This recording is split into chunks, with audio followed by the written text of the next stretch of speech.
Hey, you're listening to Blindsight. Let's go. Mental health isn't something to take lightly. It's time to fight. It's time to thrive. Let's do this. All right. Welcome to Blindsight. This is a program that's now under the auspices with the new name of Aftersight, and we're delighted to have you listening in.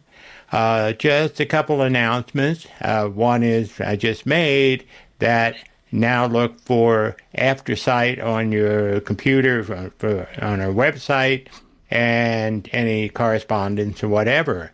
And we now have a telephone line for giving any feedback, asking any questions, getting a hold of any of us. It's 720-712-8856.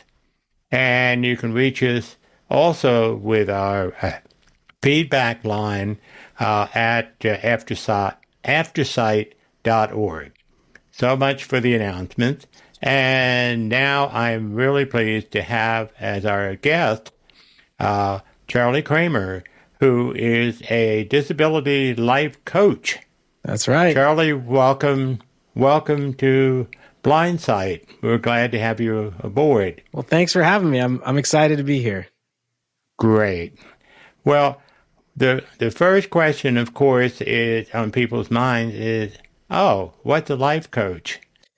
Yeah. So a life coach is someone who helps you take action and progress in your life from a specific set of experiences. And there's a ton of different life coaches with multiple types of trainings. I'm specifically a life coach that's trained in mindfulness.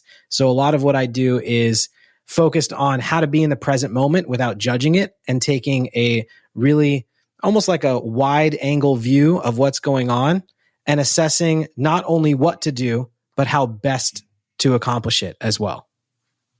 Great. Well, how would you be different from, say, a psychotherapist like me, or someone that's in the mental health field? Definitely. So, and I give you a definition of what a life coach is. The only thing I didn't say is that I work only with people with disabilities. So a lot of my training and a lot of the focus is also specific to the disabled experience, not just the blind experience.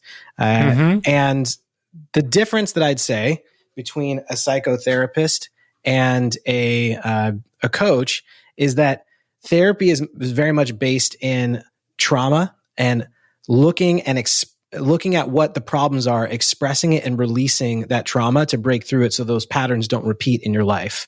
And that's a very small definition, right? But that's common. When you go to therapy, a lot of it is talk therapy, where if someone comes and does a coaching program with me, it's much more based in, here you are at this moment of your life. You've probably done some of the processing that you need to do. You're just wanting new tools and new skills and new direction of what to do, how to do it, and when to make those things happen. And you need someone to guide you along that process and to help keep you accountable. So it's a little bit more action-based. Someone's going to come to me and say, Charlie, I'm really struggling with my job. They're being really ableist towards me and assuming that I can't do different things because of my blindness. And a therapist response might be, and how is that making you feel? Right? And my response is, great. Tell me about exactly what's happening and let's work on finding some different solutions. So that's a subtle difference. Obviously, a lot of that overlaps. Not every therapist is going to ask how that makes you feel. I'm just giving generalizations. And I'll also say that I am in therapy myself and deeply believe in it. It's not an either or. It's just a and for me. Different ways of approaching issues.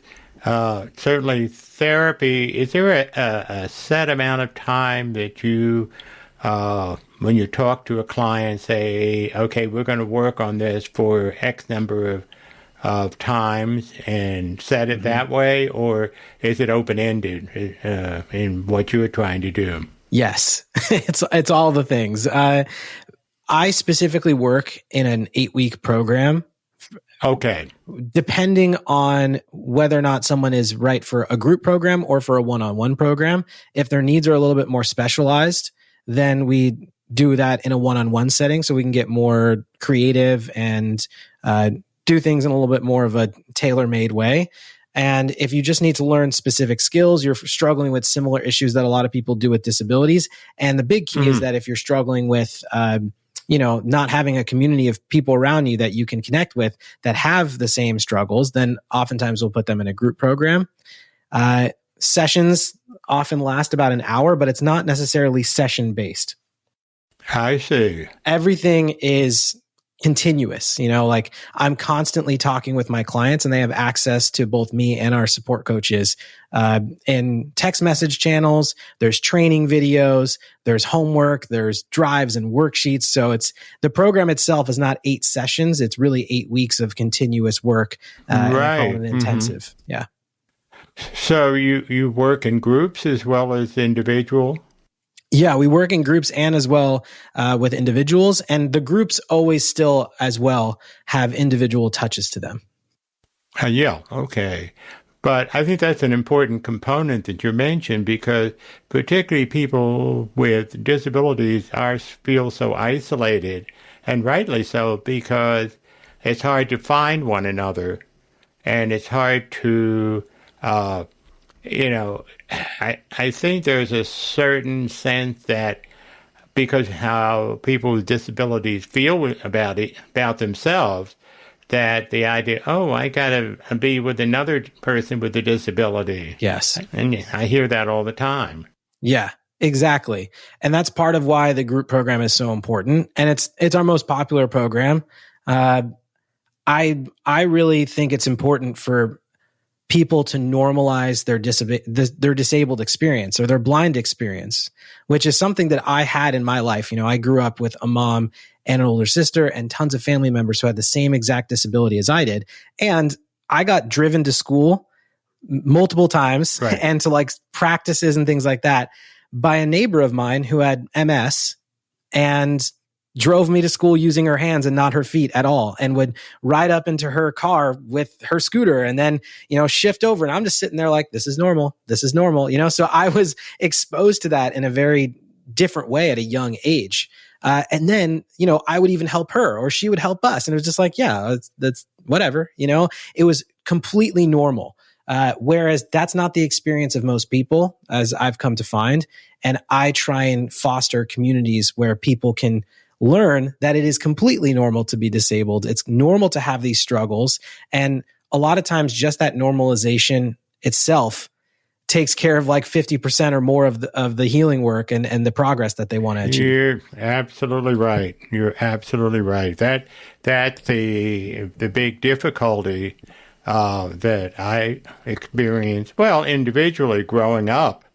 My sister and I were the only ones we knew with a disability. Right. And we were placed in a public school setting where there were no other. Once there was a kid with a disability, and he did something that was inappropriate, and they yanked him out, and that was the last we saw of him. Yeah. So we really feel unique, and that feels awfully uncomfortable for kids. Exactly. I mean, almost every one of my experiences, I would say, helped me to come to a place of what I do now. And it sounds like it's similar for you, where, I wasn't put in, at the time, what was called special education classes. I wasn't, I wasn't really given accommodations. Right. On the tests, they just, I didn't have extra time, or I didn't get to circle the answers on the page instead of transferring it to the Scantron. And I didn't do as well in school because I couldn't see, and that also helped me to assimilate and gain certain skills in the rest of society as well, to feel confident and comfortable in the time that I finally started to identify with my disability, integrating that into the rest of the community and the rest of the world. Because there's a lot of other people with disabilities who have the opposite experience, where they're sheltered their whole life. Exactly. Yeah. So it's about the balance for me. And I think that is hugely important. Yeah, absolutely. Now, the person, see, so many, let's talk about blindness. There's so many of us who are blind. I have RP as well. Oh, cool. Nice. And, we try to manage. And so many of us in the blindness community, I think the figure I heard was 28% of people with blindness are employed. The rest of them are not. Yeah. And that bothers me because, I think that's difficult to not have something that you feel like you're involved in. Yeah. And the question is, if I'm unemployed and I say, come, hear about you, as I hope people listening in, come to you and say, I'm unemployed. I don't know what I need to do. I don't know how to even look, et cetera, et cetera. I don't have to tell you what, somebody who's unemployed would think. Right. What's your method? What do you do? Hit them over the head and say, you do this. I don't hit people over the head. I wouldn't say that, but I definitely tell them, do this, so it's both, but it depends. First thing is we have a session that's completely free just to identify exactly what they need and what their goals are, because they may come to me and say, these are all the issues. And those issues are things that maybe I'm not a specialist in. And I'll say, you know what? I really think you should do X, Y, Z. If you're really only struggling with the career aspect and that's the main part of your focus, why don't you go work with this career service center, Okay. Or if they're like, I'm really struggling in multiple areas. And the biggest part of it is my mindset and my confidence. And I just feel trapped in this belief system that people with blindness just cannot obtain work. And my job in that sense is to go, okay, do you really believe that? Or are you just accepting that as something that you've been told? And when we're able to unravel that, then we can gain certain skills and practices and create a timeline and an action plan that'll actually help them to get to a place of not only feeling confident, but unlearning those lies and then eventually applying to different jobs, knowing that they're capable, right? Because if you don't go into those opportunities knowing that you can do it, you're set up for failure, right? And then the biggest thing too is making sure that you know exactly what your accommodations are. So what do you need that's going to be different because you're blind? That's going to be a thing. And being able to communicate what those needs are in a way that lets the company know that you're not a hindrance. These are just simply things that you need that help you to be a better employee, right? And I think the communication skills in that frame are really important and something we focus on quite a bit. Well, the confidence to be able to tell a company, look, I need this, and not be afraid they're going to blow you out of the water, or if they do, you don't want to work there anyway. Yeah, exactly. A lot of times the way we try and phrase it with our clients is, hey, I just want to let you know I'm legally blind, or hey, I just want to let you know I'm blind.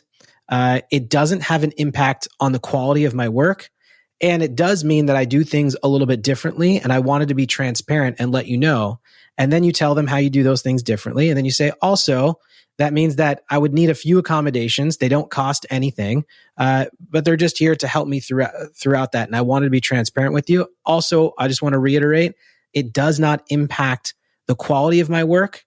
It only helps me to be an even better employee. And I trust in you as my employer. And I just wanted to talk to you about that and have an open conversation. If you come at it with that kind of confidence and remind them of those things, I'd say 90% of the time plus, you're going to get good results.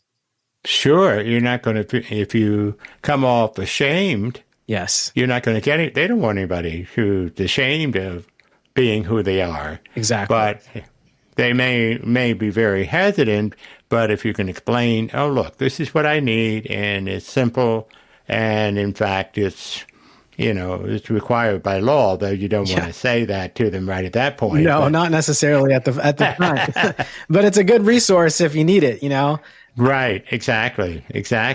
Yeah. I find that too often people with any type of disability or blindness, they walk into that scenario and go, hey, I don't know. I feel a little uncomfortable telling you this. And if it's a no, like I totally understand. Don't worry. I don't want to be a nuisance. Yeah. And so I just need to do things a little bit differently. Like I use JAWS on my computer, and that's about this much money. And that would be able to help me to do the work, but I don't know if I could do it without it. But again, like if I can't, don't worry about it. Like if you're presenting it with that level of nervousness and also you're offering them the choice, well, you're giving them the power to say, you don't need it. You already told me it's okay.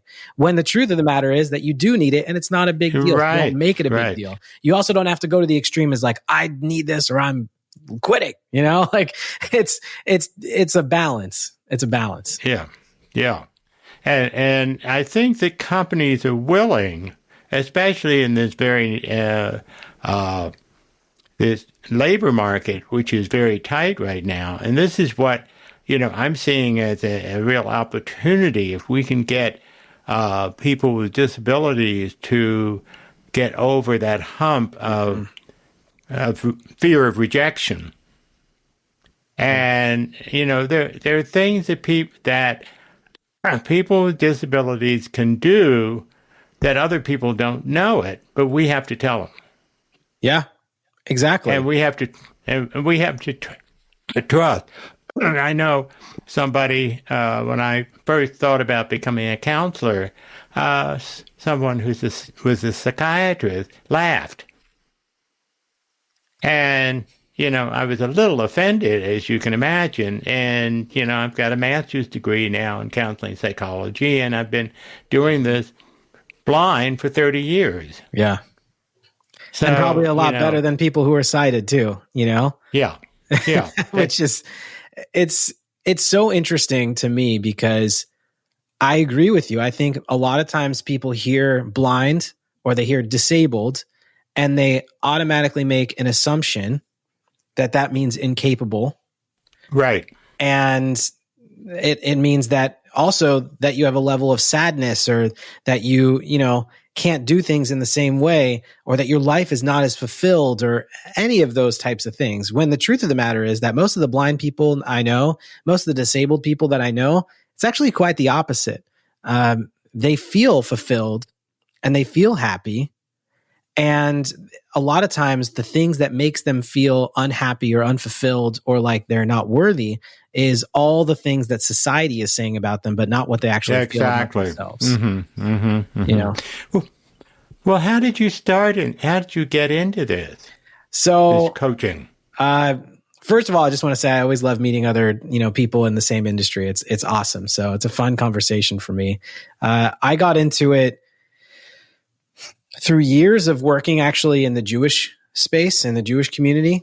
I'm Jewish myself, and I grew up doing a multitude of things in the Jewish world. I was a musician, traveled around the world sharing my music. I was trained as a mindfulness instructor and taught mindfulness in day schools to elementary school students and teens. And then I also learned a whole host of skills like active listening. I mean, any type of skill that you could find that would help you connect with people and run groups.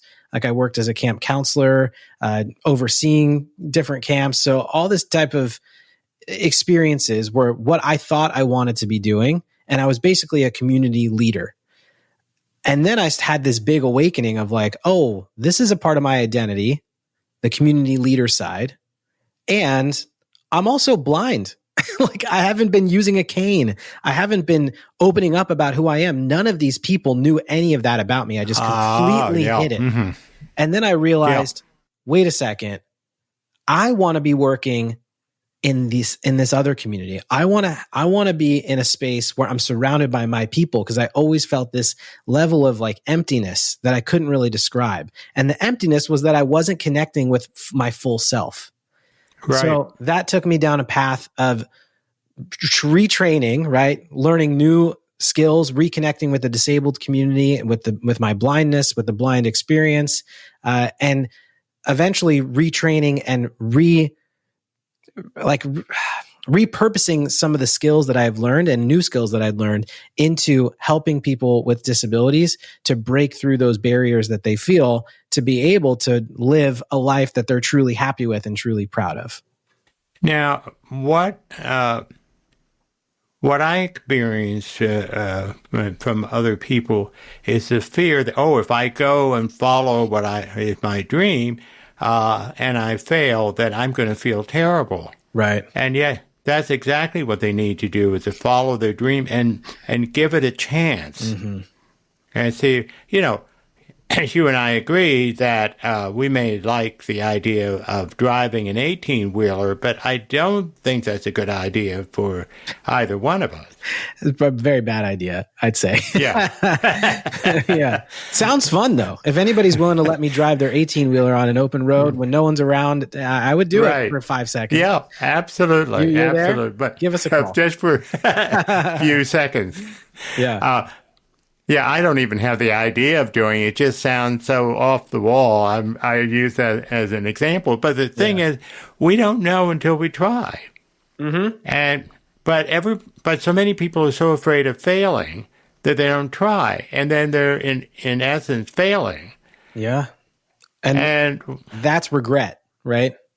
When you don't act on your dreams because you're afraid of failure, that turns into regret. And the last thing that you want to do, that's why there's that famous movie about, the bucket list, or this idea of the bucket list, right? I gotta do all these things that I promised I would do before I die, or before, and then you get this like feeling of like, I gotta do it now, right? Mm-hmm. I think life is more enjoyable when you take balanced risks throughout your life instead of smushing it into one final little let's go for it moment, You don't have to take every single risk at one time. It's about taking calculated risks and knowing, do I really need to do this to feel accomplished and valued in my life? And how can I create a safety net around it so I can take the risk, right? Those are the types of questions and the types of things that we help our clients to move through, because I agree with you. I'm the type of person that I enjoy taking a risk. I'm quite the opposite. You say there's a risk, you want to try it. I go, is it a good idea? It's good enough. Here we go. And I just go for it. And that's how I ended up starting what I do now. And it's even how I started using my cane. It felt like a risk, and it ended up being a huge blessing for me. Yeah. Yeah. Well, I did take up the cane when it was finally quite clear I had no choice. Right. And I always hated it because a cane doesn't, you put it someplace and you forgot where it is, and you can't say come and have it come running to you like a dog does. Right. So the dog makes the difference for me, but a lot of people don't like the idea of a dog. But you try it out. See if you like it. Right. Get the training, go to seeing eye. See if that's where you want to go. Mm-hmm. But if I hadn't been willing to try it, I'd really be pretty miserable. Right. And I actually found the exact opposite, which is amazing. There's different paths for different people. Yes, right. You went, and I did have the training. I went and I had some trials with a guide dog, and I tried it out, and I just said, this is not for me. I don't enjoy the way that it's leading me. I don't like that I can't tell it where to go, because I still have a small amount of my eyesight left. And I enjoy using my cane because it keeps me safe and it keeps other people away from me. Right. But it doesn't make all my decisions. I like being in control, which is okay. It's okay to admit, it's one of my flaws. Yeah. And it's also one of my strengths. And that's what led me to decide, okay, I'm just going to use my cane. Maybe later on I'll like the guide dog, but for now I like my cane. And then I said, but I still want a dog. So I got my little puppy Teva, maybe 3.5 years ago. And it's been a huge blessing. It was the right choice for me. And that doesn't mean that it's the right choice for everyone. Whereas for you, the right choice was getting a guide dog. Yeah, it really was. Except when he decides he's in charge, and then we have to have some conferences about who's in charge here. That's funny. Yeah, but The thing is, the thing that I hear from you is, helping people to develop hope, that they can achieve what it is that they want to achieve. They don't have to be in some dead-end job like a warehouse someplace when they can do more, or they can go get advanced education or whatever. And I think that's the big problem that we have, is because we have internalized ableism.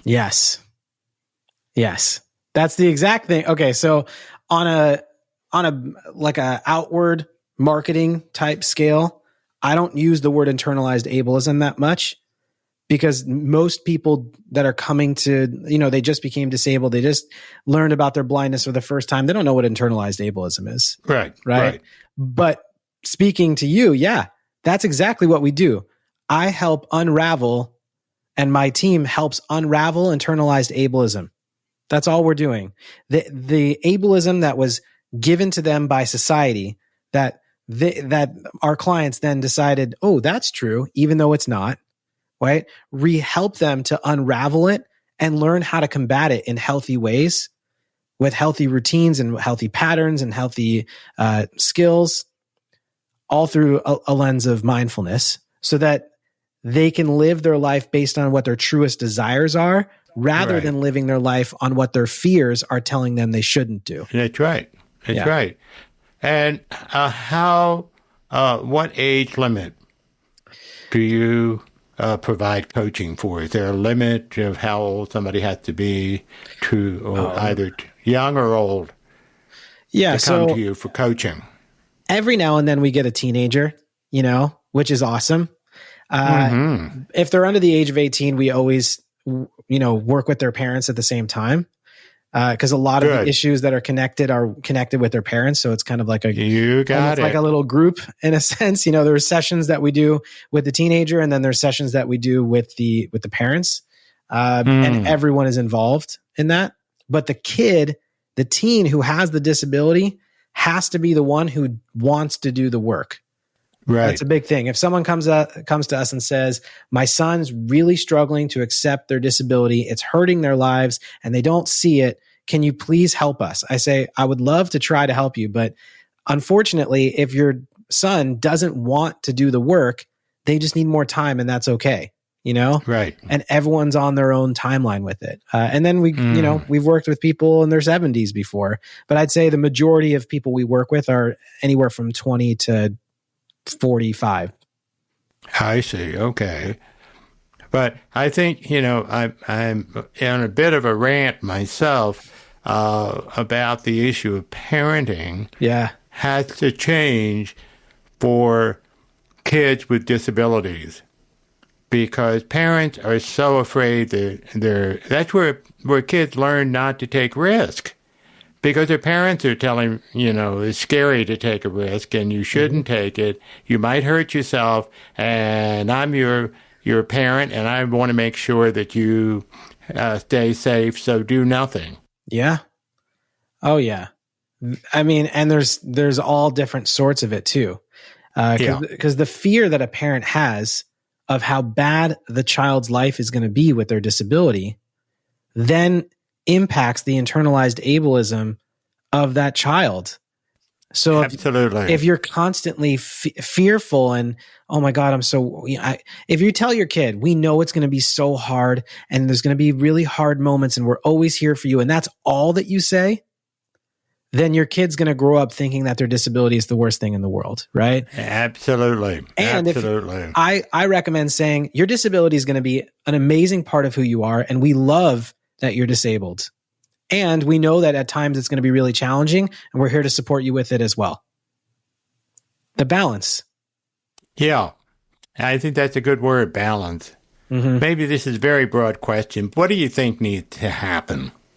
How can we, if you and I have a red cape and a blue union suit and come out and, the phone booth to change, what has to change?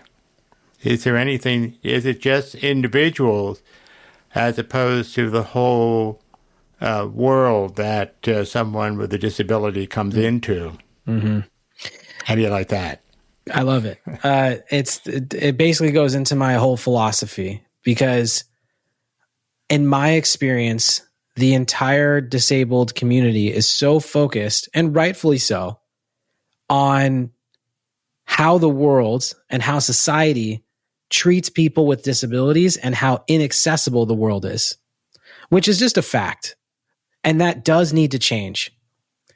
And if we're constantly focused on the outside and we don't gain the necessary skills, self-worth, confidence, self-advocacy, boundaries, if we don't gain all those tools, then how are we going to stand up for ourselves when we face that inaccessibility? And beyond that, how are we going to stand up and actually create change in society and throughout the whole world? And I'm a big believer that it starts on the ground level with you. So if you don't know how to solve your own inaccessibility or to work through those different challenges, then you're going to have a really hard time trying to solve it with, huge societal challenges. And to me, that's what we're trying to do. We're trying to help people to work through their own issues, to gain their confidence, to gain the self-advocacy skills, to gain the skills in how to set and hold healthy boundaries so that they can show up and live a life that they know is in design with how they want to live. And then if they choose to, right, because it's not a responsibility of every person with a disability, but if they choose to, they can then take those skills and start using them for broader worldwide or societal-wide advocacy as well. Because both things, I believe, need to change. Does that answer your question? Yep, that sure does. Okay, good. And I couldn't agree with you more. It is a question. I think it does start with us. It does. But more than that, we just have to be aware that there's going to be pushback all over the place. But that's the way life is. It is. And, nobody's going to suddenly say, hey, you've got the message and I will follow it. No, they say, oh, you're blind or or whatever your disability is. And, we think you're the wrong path to follow. Well, we can convince people if we believe in ourselves. Yeah, exactly. But that's the big piece. And we have to, that means undoing some parental mishandling, if you will. Yeah. But the parents, we can't blame our parents. We have to just know that they were brought up with a certain view about disability. And so, but that doesn't mean we have to follow it or we have to be a victim of it. We have to just decide, okay, we can do it. And that kind of optimism sounds like you really instill in the people that you're working with. Yeah, absolutely. And for me, I try and, well, I don't even try. I don't look at it as like a positive mindset or an optimistic mindset. I actually look at it as a realistic mindset, because if you were basing your mindset in like the lies of society, they're lies, right? Saying that disabled people aren't worthy partners or they aren't worthy employees or they're not able to contribute to society in big, impactful ways. Well, all those things have been completely disproven just in my own personal experience, but also with all the disabled people that I know around me and all the blind people I know around me. So why would you believe that, right? It's not a positive mindset. It's an actual realistic mindset. It's also positive. It's also optimistic, but it's coming from a place of fact. And when you look at it as factual and the truth that you are capable rather than you're optimistic that you're capable, that's a whole different energy. Good point. That's Good a point. whole different energy. It does have the outcome of being more optimistic, but the root needs to be from that level of ownership and acceptance and truth. Well, if we try to pretend we're optimistic, that's false basis to. But if we believe in ourselves, in our, I tell people sometimes I was too naive to realize that I can't do it. I just did it. Yeah, and which is not a bad wait, what if it's naivete it takes for us to know that, or not realize that we could possibly fail? That's certainly a help. Yeah, exactly. And I like the way that you said it. Believe in yourself. True, honest belief in yourself and what you're capable of, and balancing that with knowing what you're not capable of, right? Yeah, it's like even little things. You know, my girlfriend says, "Is there a stain on my shirt?" I said, "You're asking the wrong guy. I can tell you from what I can see, there's no stain." That is not a good source of information though, right? And instead of it being like, I'm sad, it's funny, you know, like she laughs and like, she'll still ask me because I'm the only one there. She can't ask our dog, you know, and that's fine. Right. And I tell her as much as I can and like, great, you know, but I'm honest about what my limits are too. And that is also a strength, right? It doesn't mean it has to make your life limited or your self-worth limited. It just means you know what you can do and what you can't do. Right. And sometimes we have to try to find out that, well, this is not really making much sense. I'm doing a presentation in a couple of weeks to a professional audience, and everybody else does PowerPoint. So I decided, I'll put a PowerPoint together. I've never done it. Total disaster. So I am stepping back with the suggestion of a number of other people, don't do it. And I said, okay, I know that's not my thing, so now I'm going to do handouts and that's it. But that's part of the learning experience, and it's not like there's something wrong with me that I can't do PowerPoint. It's just not, it's not really my style. Right. And that's totally fine, And it's cool that you went on that journey trying it and it didn't impact the way that you look at yourself or what you believe about yourself. It's just, okay, now I know I can't do this. That was worth a shot. It's frustrating. Accept that it was frustrating. It's probably a lot of time that you threw down the drain, but you know what? Okay, now I know I won't make that mistake again. I won't make that mistake again. I know that this is a lot easier, and there's nothing wrong with my doing something that's easier. Yes. Rather than what everybody else expects. Right. And say, sorry guys, And I think that's a whole different mindset. And yet, when you have a disability, you try to one of the stages is to constantly prove that you're not disabled. Yes. And that doesn't work. It doesn't work. I'll tell you right now, it doesn't work. Yeah. Yeah. And it just adds to your feeling of lower self-worth because you can't mimic the sighted. No. Or even if you took out a magnifying glass to see if there's a stain on your girlfriend's blouse, that won't cut it. No. You say, nope, I'm the wrong person to ask. Yeah. And that's totally fine. And, I also try to even transform some of those moments into a strength. And, I'll just look at your example.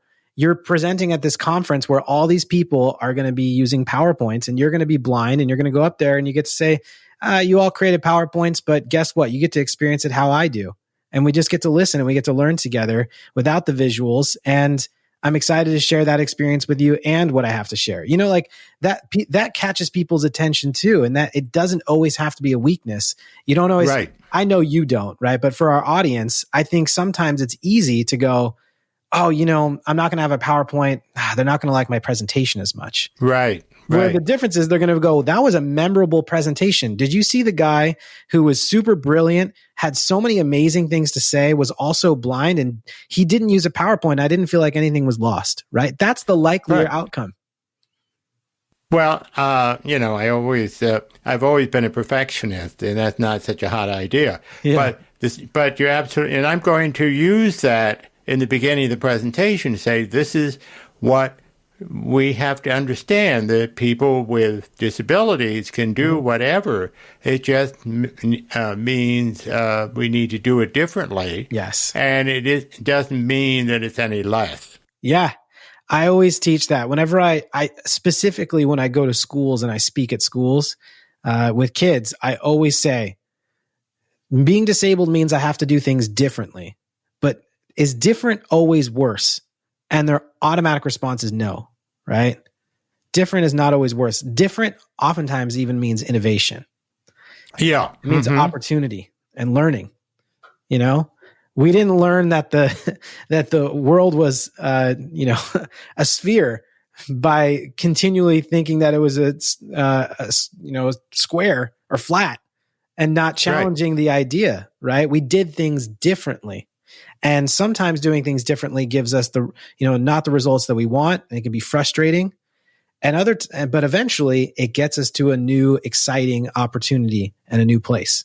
Boy, talking to you really helped to make me feel energized. I really appreciate your input. And the question is, how can someone get a hold of you to talk to you about being coached? Sure. So, well, I'll also say thank you. I've loved talking with you too. It's been a great just experience, and I feel energized as well. So thank you. Great. Best way to get in touch with me is two ways. You can go to my Instagram, which is just Charlie Kramer Vision, Kramer with a K like Seinfeld, or you can go ahead and go to my website, www.charliekramervision.com. Pretty similar. If you look up Charlie Kramer Vision, you'll find me. Is that one word? Yeah, it's all one word, Charlie Kramer Vision. And if you go ahead and do that, you'll also be able to go on to my website, take a look, book an intro call, which is completely free. If you just want to talk to someone, we'll hop on a call for about 30 minutes to an hour just to connect, see what you're going through, see what the struggles are, see what the goals are, see if we can help close that gap. And if we can, we'll start working with you. And if not, we'll lead you in the direction of someone or something else that is going to be a better fit for helping you to close the gap. So it can only be a positive experience. And I encourage you to give us a shout. Yeah. Well, Charlie, I really enjoyed this. I thank you for being on the program, and certainly ask that you keep in touch with us.